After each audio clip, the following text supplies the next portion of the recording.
My name is Joel Atella, and I'm a senior here at the University of Minnesota, and this is my testimony. So I'm one of 3 adopted children, born to 2 parents. My mom's British and my dad's Italian American, so we live in kind of like a pretty diverse family, pretty interesting.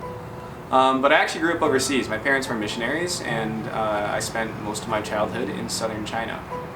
On the outside, you might have been able to look at my family and think, oh, that's the Atella family. They're Christians and everything's normal. But on the inside, that was very much not the case. My parents were very, very hurtful towards me and my siblings and to each other. My family was in constant disarray and bickering. There was a lot of bitterness and a lot of hurtful things. Growing up, I was never really allowed to question my parents' decisions or what they would do for me, so I kind of lived in fear of disappointing them all the time. They would criticize me and tell me I was wasting my life if I didn't do the things that they wanted me to. So I grew up kind of like in fear and like always ashamed of myself and not very like confident in like anything I was doing because I had to be defined by my parents. They had really high academic expectations of me, and when I failed to meet them, they would tell me like what a terrible kid I was being and how I was being stupid and like wasting my life. And so, yeah, a lot of really, really hurtful things were said to me as a kid.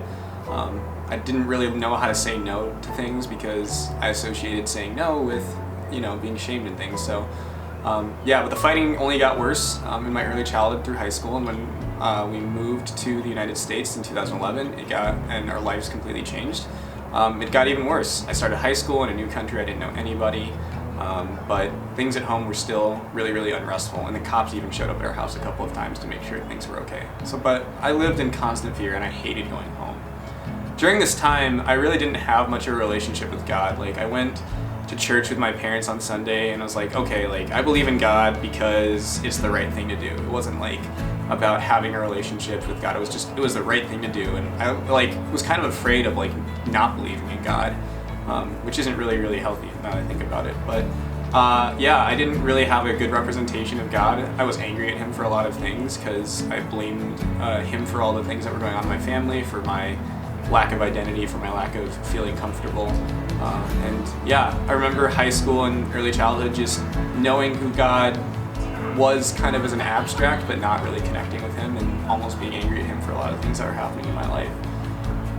So in high school, I kind of decided enough's enough, like I'm gonna walk away from my faith for a little bit. I never announced atheism, I never said I don't believe in God, but I decided this thing, it's just kind of on the side, it's not really important to me. I'm gonna follow my own whatever for a little bit.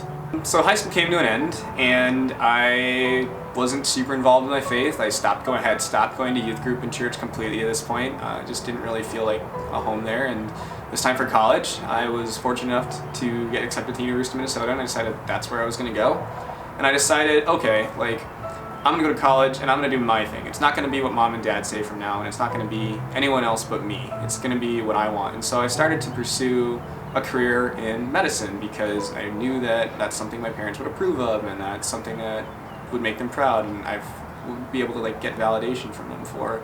So I started off in college pursuing me and doing me, and that meant doing things like getting drunk on the weekends and just pursuing unhealthy relationships and doing all sorts of things that I thought were going to make me happy and fill me up, but none of them did. They actually had the opposite effect. At the end of my first semester of freshman year, I was really, really depressed. I realized that I was pursuing unhealthy friendships, unhealthy relationships, and I hated what I was studying, and I knew that something had to change in my life.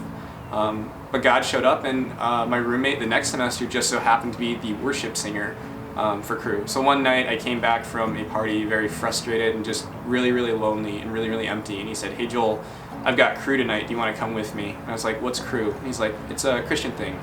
And I was like, you know what, I need a change in my life. I'm a Christian, quote unquote, so I decided to join him, and I went to Cru that night. And after that, my life completely changed. I met intentional, loving, caring people who showed me a new way that God loves and cares for other people. I remember very distinctly the first night I went to Cru, some guy who I didn't even know, his name was Nick Anderson, he said, "Hey Joel, you're new here, we'd like to get to know you, come to our apartment on Sunday and watch the Super Bowl with us." So I was like, okay, sure, I want to make friends. Yeah, and God continued to show up, and people intentionally pursued me, and he placed me in a better place. On spring break of my freshman year, I decided to go on Big Break, which is CRU's like missions trip for a week down to Florida, and there I decided to rededicate my life to God. We did some evangelism, and I learned a lot about sin and brokenness and things that like I knew about kind of, but I didn't really like process at the time or really understand. But there I rededicated my life to God, and then for the next 2 summers I would go on a missions trip and then work at a Christian camp. God has really changed my life in so many different ways. He's shown me time and time again His grace, how much I need Him, how much I need His mercy, but also how much He loves and cares for me in a way that my parents never did and that my family never did.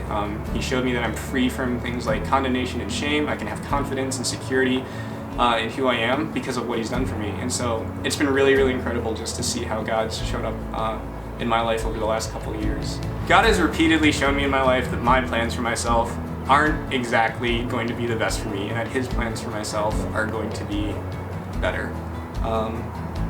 Something I've had to do is like learn how to trust Him and learn how to surrender certain things in my life to Him. I really I've always wanted to control things, but I realized kind of over the last couple of years how much I can't control, and letting go and letting God take care of that is totally fine and totally good and okay. So that's just been something that I've really been thinking about and learning over the last couple of years. I just want to say thank you all for listening to me. I hope that if any part of my story resonated with you, you totally can feel free to come up, shoot me a text. I know we can't really go see each other right now because of certain things happening in the world, but I'm always down to talk about things that I've in my experiences. But yeah, and if you hear my story and you have questions about God, like once again, don't hesitate to reach out and ask me questions. So take care, guys.